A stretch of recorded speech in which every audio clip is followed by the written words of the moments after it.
Mr. Bhatia, we are running out of time, but there are so many questions which are pouring in. Probably one of the last questions that we'll take from Mr. Joe Fernandez.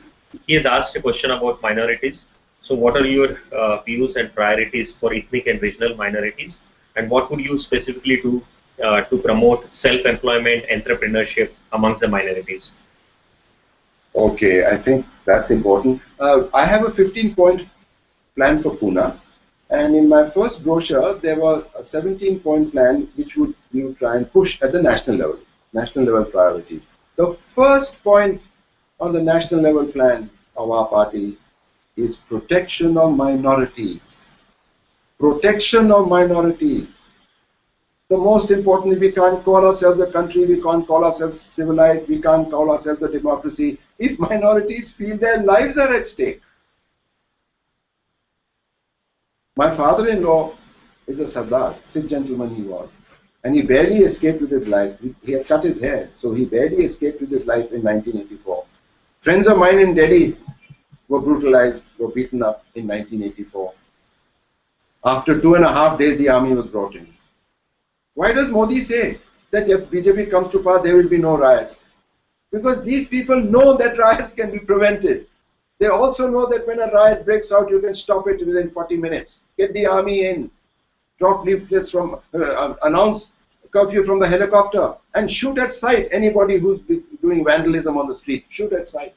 Maybe 1 or 2 people will get killed, but thousands of lives will be saved. The city will be saved. So that is the first thing, protection of minorities. Okay, employment.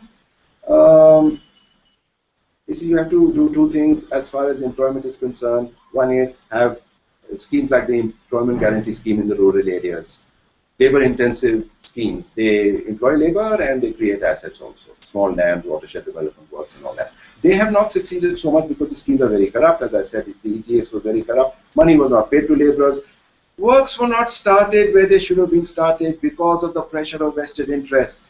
Sugarcane cultivators, large farmers, irrigated farmers cultivating irrigated land don't want the labor rate to rise.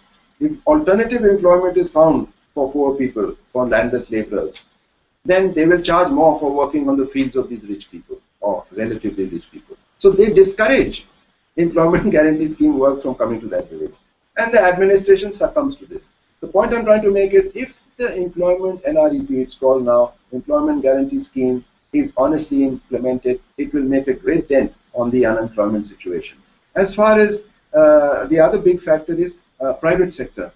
You develop the private sector, just loosen up the labor laws a little and let them employ young people. Today it's so difficult to start business in India. Right from getting loan, getting sanctions and getting land, and then the dadas turn up with if you get land on the periphery of a city and say, we'll turn you out, pay us this bribe, give us this money. Police land up over there and say, we won't give you protection, so much is the hafta per month or per week. And then a small entrepreneur is really crushed by this system. Give him freedom, give him easy loans, liberalize the system, let the private sector flourish. It will give you employment. So I think we will treat this as probably the last question. The questions are still pouring in and we might have to do another Google Hangout just to answer all the questions. So the one question that has come from Ajit Shah, we very well understand what your plan for Pune is, but tell me your vision for the country. As a member of parliament, you are also responsible for the country. So what are you going to do for the country? Yes, I have already talked of minorities. Number 1, remove corruption. Number 2, set up strong institutions like the Lokpal and introduce governance reforms pertaining to the judiciary, the administration, things like change the power of arrest, change the law of arrest to stop harassment by the police, change the law of contempt. There is also corruption in the judiciary, but the law of contempt in this country is so tight that if you criticize any judgment or any judge, you're so scared you will be put in jail. Change those laws. We call them governance reforms. So number 1 is fighting corruption. Number 1 is minorities. Number 2 is governance reform. And then there are a host of other things. Number 3 I would put as female emancipation.